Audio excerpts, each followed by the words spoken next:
আমি TikTok use করি না, বাট আমার একটা অ্যাকাউন্ট আছে যেটা কেউ নাম জানে না, সেটা আমি দেখি অ্যাবজর্ভ করার জন্য যে কে কি বানাচ্ছে, কিন্তু ও কখনোই এগুলো ইউজ করে না। বিজ্ঞাপন নাটকে জনপ্রিয়তা পেয়েছিলেন শিশু শিল্পী সিমরান লুবাবা। পরবর্তীতে সামাজিক যোগাযোগ মাধ্যমে হয়েছিলেন ভাইরাল।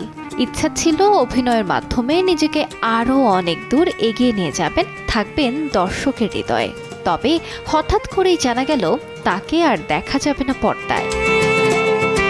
আল্লাহ সবাইকে একটি পথ দেখান, একটি গাইডেন্স দেন। সো আমার জন্য যেটা হয়েছে, আমার যে পাস্ট কন্ট্রোভার্সিস হয়েছে সেটার থেকে আমি অনেক কিছু শিখেছি। টাইমটা আমার জন্য খুবই হার্ড ছিল, তো সেই ব্যাপারে কথা বলতে গেলে আমার একটু কষ্ট তো লাগবেই। সেই কষ্টটা আমার জন্য বড় উপহার ছিল, কারণ যে সেই কষ্টে আমি আল্লাহর আলো পেয়েছি। যখন আমি জানলাম যে এই দুনিয়াটি হচ্ছে কিছুদিনের জন্য, সেই উইজডম গ্রো করা, শিখতে শিখতে মানুষ বুঝে না, তো আমিও শিখতে শিখতে বুঝেছি, আল্লাহর আলোটি পেয়েছি। শুধু মিডিয়া নয়, প্রকাশ্যে আর মুখও দেখাবেন না বলে জানা গেছে।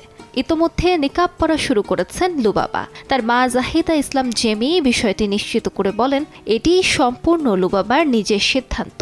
মিডিয়ায় কাজ করলে যেহেতু মুখ দেখাতে হয়, তাই এখন আর কাজ করাও সম্ভব নয়।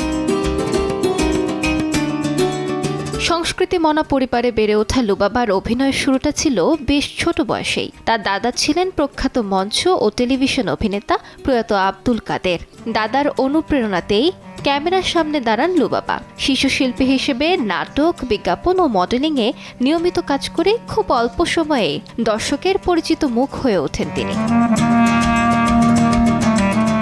তবে সময়ের সঙ্গে বদলেছে ভাবনা।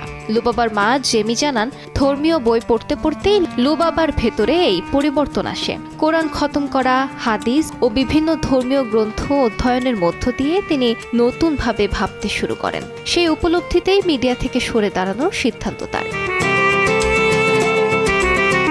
যদিও অভিনয় থেকে সরে যাচ্ছেন লুবাবা, তবে সামাজিক যোগাযোগ মাধ্যমে কিছু প্রচারণামূলক কাজ নিকাব পরেই করবেন তিনি।